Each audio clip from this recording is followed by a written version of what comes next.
n'est pas nécessaire de se venger. Les mauvaises personnes se détruisent seules. T'est-il déjà arrivé de subir tant de malheurs que tu as souhaité te venger?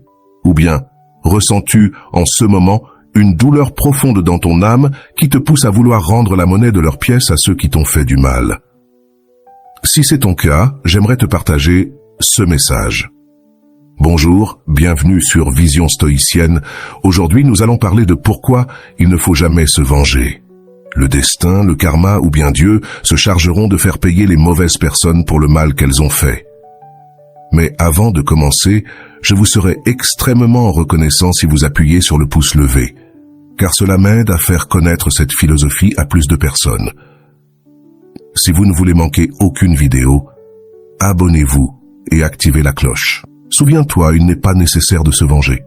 Les mauvaises personnes se détruisent seules. Laisse la vie s'occuper de ceux qui t'ont fait du mal. Ne perds ni ton énergie ni ton temps avec quelqu'un qui n'en vaut pas la peine. Finalement, les mauvaises personnes finissent par se détruire elles-mêmes. Même la personne la plus bienveillante finit par se lasser de vivre avec une personne toxique. Tout au long de la vie, nous faisons face à des situations où quelqu'un nous fait du mal, que ce soit de manière intentionnelle ou par simple négligence. Dans ces moments-là, le désir de vengeance peut naître naturellement, poussé par la douleur et la frustration. Cependant, il est important de se rappeler qu'il n'est pas nécessaire de se venger, car la vie se charge de faire justice à sa manière. Ceux qui agissent avec malveillance et blessent les autres sont souvent destinés à leur propre destruction. Ce processus d'autodestruction est lent mais inévitable, car la négativité qu'ils génèrent envers les autres finit par se retourner contre eux. Consacrer notre énergie et notre temps à la vengeance est un gaspillage, surtout quand il s'agit de personnes qui n'en valent vraiment pas la peine. Il est préférable de réserver cette énergie pour notre propre bien-être et notre croissance personnelle. Remercie plutôt Dieu de t'avoir ouvert les yeux et de t'avoir fait voir la réalité. Profite de cette nouvelle opportunité que Dieu te donne de repartir à zéro et surtout, ne te retourne pas, car ton avenir n'est plus là. Désormais, ta vie est dans le présent. Tu n'es plus cette personne naïve qui se faisait facilement tromper. Maintenant, tu es une personne renouvelée qui a appris à se valoriser, mais surtout à s'aimer. Il y a des gens qui jouent avec ton esprit, qui veulent te rendre folle et te manipuler à leur manière. Ils veulent te faire croire que tout ce qu'ils font et disent est bon pour toi. Et avec le temps, tu t'y habitues. Et tout devient un cercle vicieux où tu penses qu'il est normal de vivre ainsi. Il faut avoir du courage pour mettre un terme à l'abus psychologique, car c'est le pire des abus qui puisse exister. La plus grande récompense que tu puisses avoir dans la vie est de te libérer de cette personne. Et le jour où tu y parviendras, plus rien d'autre n'importera. Seul comptera ton bien-être. Il est important de reconnaître quand une relation ou une situation est devenue toxique. Même la personne la plus patiente et la plus bienveillante arrive à un point de saturation lorsqu'elle est confrontée à un environnement constamment négatif. Dans ces moments, il est sage de remercier la vie de nous avoir donné l'opportunité d'ouvrir les yeux et de voir la réalité telle qu'elle estimate, plutôt que de s'accrocher au passé et aux personnes qui nous ont fait du mal. Il faut saisir les nouvelles opportunités qui se présentent pour repartir de zéro. Regarder en arrière et s'attacher à ce qui ne nous appartient plus ne fait que nous empêcher d'avancer. Le présent est là où nous devons concentrer notre attention, car c'est ici que réside notre véritable pouvoir et notre capacité de transformation. Lorsque nous laissons derrière nous la naïveté et apprenons à nous valoriser, nous apprenons aussi à nous aimer de manière plus profonde et authentique. Certaines personnes essaient de nous manipuler et de jouer avec notre esprit, nous faisant croire que leurs actions et leurs paroles sont ce qu'il y a de mieux pour nous.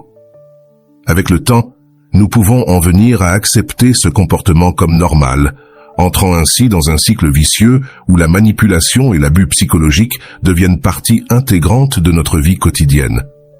Mais il est essentiel d'avoir le courage de mettre un terme à ce type d'abus, car l'abus psychologique est l'un des pires qui existent.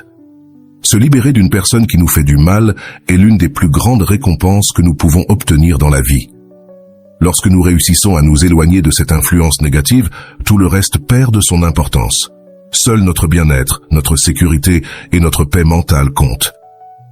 C'est dans ces moments que nous comprenons que la vengeance n'a pas de sens, car ce qui importe le plus, c'est nous-mêmes. Ce qui comptera, c'est ta sécurité, ta tranquillité et ta paix mentale. À ce moment-là, la vengeance devient superflue. C'est là que tu réalises que ce qui importe le plus, c'est toi, et que la vie se chargera de remettre chacun à sa place. Il n'est pas nécessaire de se venger. Les mauvaises personnes se détruisent seules. Les mauvaises personnes finiront par recevoir le karma au moment où elles s'y attendront le moins. Et quand elles l'imaginent le moins, la vie leur fera payer cher.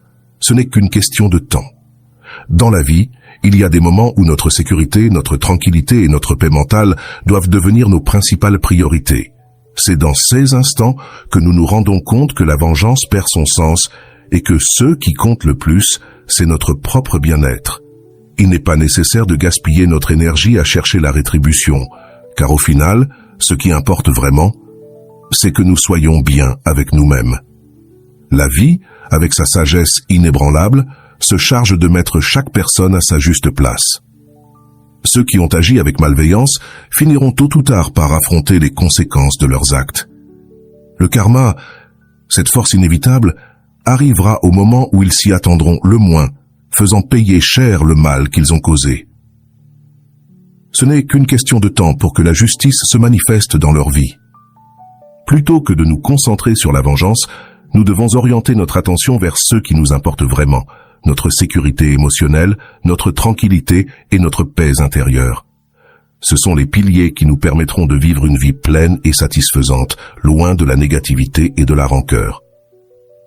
La véritable victoire ne réside pas dans le fait de faire payer ceux qui nous ont fait du mal, mais dans le fait d'aller de l'avant avec un esprit et un cœur en paix. Il n'est pas nécessaire de se venger, car les personnes qui agissent avec malveillance finissent par s'autodétruire.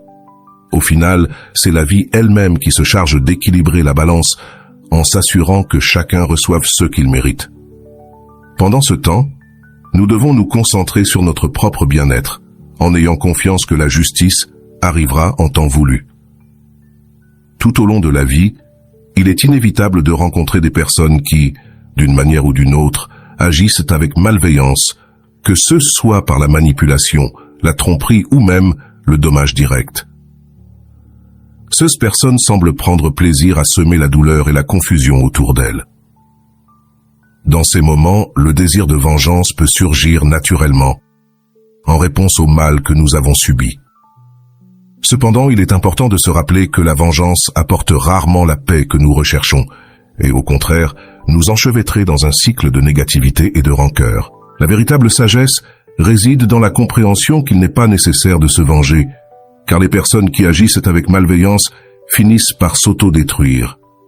La vie, avec sa profonde justice inhérente, s'occupe d'équilibrer la balance et de mettre chacun à sa juste place. Nous n'avons pas besoin d'intervenir dans ce processus, car la nature même de leurs actions négatives suffit à les conduire sur un chemin d'autodestruction. La haine, l'envie et la malveillance sont des poisons qui, bien qu'ils semblent initialement dirigés vers les autres, finissent par empoisonner ceux qui les cultivent. Lorsque quelqu'un nous fait du mal, il est normal de ressentir de la colère et du ressentiment. Cependant, s'accrocher à ces sentiments peut nous faire plus de mal à nous qu'à la personne qui nous a blessés. En optant pour la vengeance, nous perpétuons le cycle de la douleur et nous restons attachés à une énergie négative qui consomme notre paix et notre bien-être. En revanche, il est beaucoup plus sain et libérateur de laisser la vie suivre son cours, en ayant confiance que la justice arrivera en temps voulu. Pendant que la vie s'occupe de mettre chaque personne à sa juste place, notre responsabilité est de nous concentrer sur notre propre bien-être. Cela signifie prioriser notre sécurité émotionnelle, notre tranquillité et notre paix mentale. Ce sont les piliers qui nous soutiendront et nous permettront de vivre une vie épanouie, libre des chaînes du ressentiment. En fin de compte, la plus grande victoire n'est pas de faire payer ceux qui nous ont fait du mal, mais de guérir et d'aller de l'avant avec un cœur léger. En conclusion, il est essentiel de se rappeler qu'il n'est pas nécessaire de se venger, car les mauvaises personnes finissent par se détruire elles-mêmes. Notre énergie et notre temps sont trop précieux pour être gaspillés sur ceux qui n'en valent pas la peine. Plutôt que de nous laisser emporter par le désir de vengeance, concentrons-nous sur notre propre bien-être et laissons la vie s'occuper du reste. Finalement, la véritable justice se manifestera et nous aurons la satisfaction de savoir que nous avons choisi le chemin de la paix intérieure et de la résilience. Si tu veux aller plus loin dans ce processus, je te propose de regarder cette vidéo ici qui t'explique comment avancer sans regarder en arrière. Je te dis à la prochaine fois, avec tout le respect et l'affection que j'ai pour toi.